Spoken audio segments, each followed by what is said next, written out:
Good day, I'm Margarette D. Bathan from DSTM 1101. For today, I'm going to discuss with you what is risk and hazard and how can we eliminate it in the hospitality industry. As a tourism and hospitality management student, I know for sure that years from now, we'll be working in the hospitality industry. So it is important for us first to know what is hospitality industry. So when we are outside of our home and we're paying for staying, then all the services we use during our stay and broadly within or related to are provided by the place of stay comes under hospitality industry. We defined and understood it as an industry which provides facility for stay, food and complete related services for the comfort and leisure of the travelers and visitors. So meaning to say, hospitality industry is vital. It is an industry that serves and caters to all types of people. We accommodate them, we serve them, and we satisfy them. But it's not just about serving them. With this, we also prioritize their safety. So there comes the risk and hazard in the hospitality industry. And of course, for the safety of the people in the industry, we must know how to eliminate this risk and hazard. Overseeing the health and safety of a hospitality industry site is a huge responsibility.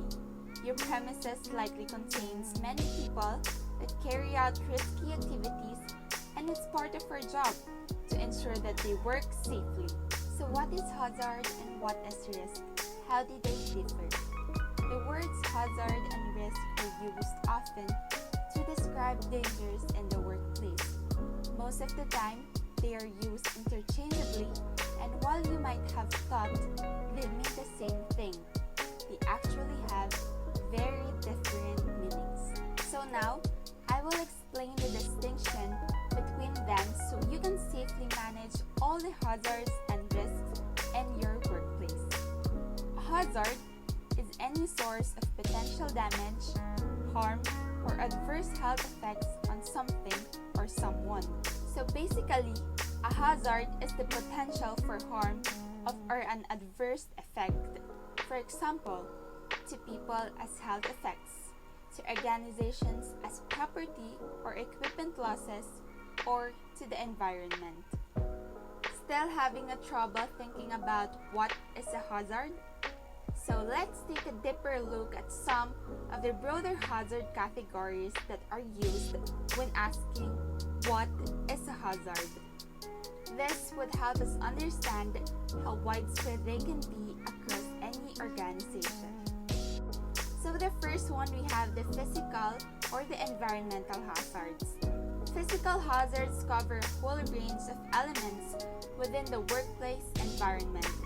Something to remember is that they may cause harm to the human body with or without actually touching it. So one of the examples could be noise. Loud work environments can cause irreversible damage to hearing. The next one, we also have the biological hazards. So biological hazards include exposure to harm or disease associated with working with animals, people, or infectious plant materials. Any risk that comes from the biosphere, people, plants, and animals can be considered biological hazards. Examples are mold and fungi, blood and bloody fluids, sewage, airborne pathogens such as the common cold, stinging insects, harmful plants, and many more.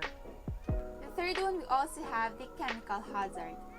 Chemical hazard is any substance that can cause a health problem when ingested or inhaled. They include toxins, dangerous chemicals, residue of excess chemicals used in processing food products. Example would be liquids like cleaning products, paints, acids, solvents. Always make sure chemicals are labeled correctly. And now, let's talk about the risk. Risk is the chance or probability that a person will be harmed or experience an adverse health effect if exposed to a hazard. Just like hazard, it may also apply to situations with property or equipment loss or harmful effects on the environment. An example would be a wet floor is a hazard, and there is a probability or risk that someone might be harmed by slipping and falling. Risk can be reduced by taking measures to minimize or control the hazard. An example would be the risk of falling could be reduced by placing signs warning of the wet floor or blocking access to the area where the hazard exists. So I hope you are now enlightened on what is the difference between a risk and hazard and how can it greatly affect both tourism and hospitality industry. And now, let's tackle our main objective for today, which is to know how can we eliminate the risk and hazard in hospitality industry. We are not expected to completely eliminate all the risks in the industry. That would be very impossible. However, we must do everything reasonably practicable to protect the people entering our industry from harm. Once we have identified our hazards or the workplace hazards, we should consider if we can eliminate them completely. If this is not possible, we must then consider how we can control the risks so that it's unlikely our employees will be harmed. So let us start discussing how can we eliminate risk or somehow control them. Most workplace injuries and illnesses can be prevented if workplace hazards are identified and the risk from them removed or minimized. So the first thing that we should do to eliminate risk is to identify all possible hazards.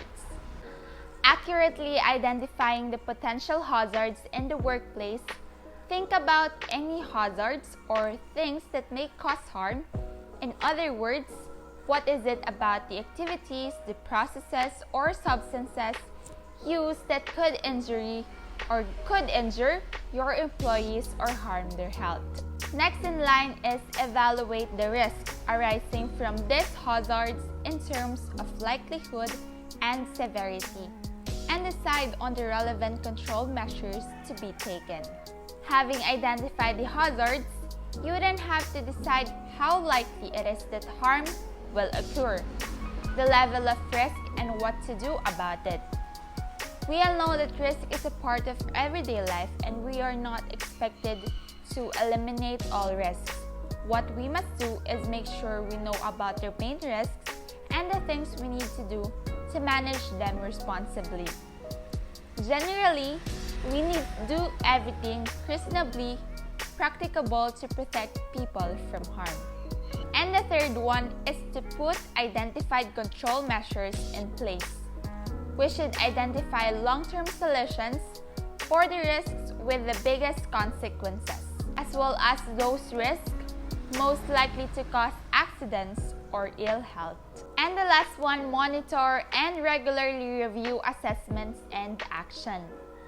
Few workplaces stay the same.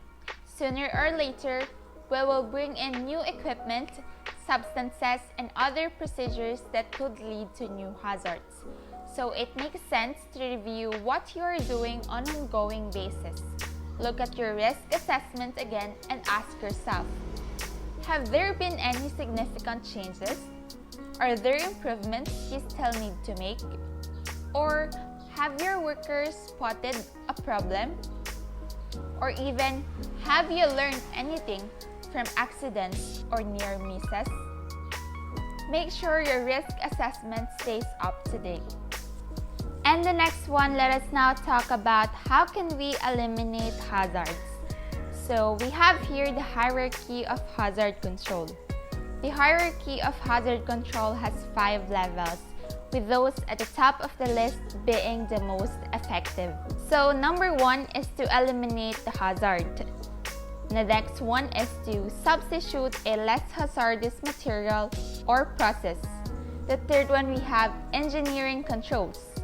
And the fourth one, administration control. And the last one, we have personal protective equipment.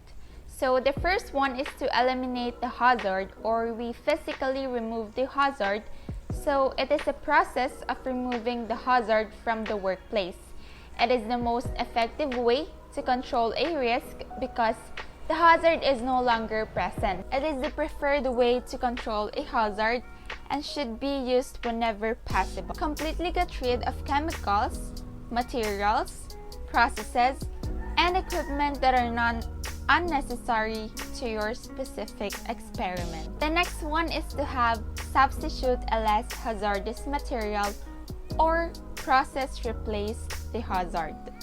So it is a form of hazard elimination, and the two may be combined on some hierarchy of hazard control lists.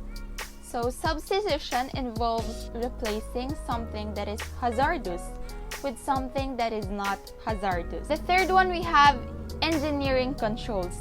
So these are methods that are built into the design of a plant, equipment, or process to minimize the hazard. Engineering controls are a very reliable way to control worker exposures as long as the controls are designed, used, and maintained properly. So it is simply we isolate people from the hazard. The fourth one, we have administrative controls, or change the way people work. It is used to direct people to work in a safe manner. They include procedures, warning signs, and labels, and training. So administrative controls do not eliminate hazards, but restrict access to those hazards through the use of procedures and rules. An example would be restricting access to a work area. It could also be restricting the task to only those competent or qualified to perform a work. And the last one, we have personal protective equipment, or the PPE.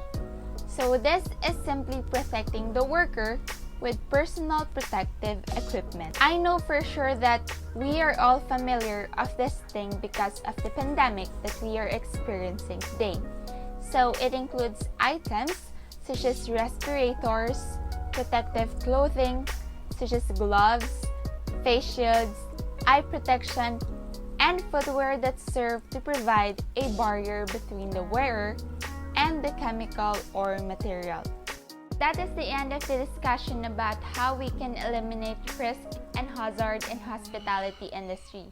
What can I just share about this topic is that being aware of the risk and hazards in our workplace is an important part of maintaining high levels of health and safety for anyone who enters the premises. We should ensure that both us and our workforce are adequately trained in health and safety, and that risk assessments are regularly conducted to protect our employees and meet our legal obligations.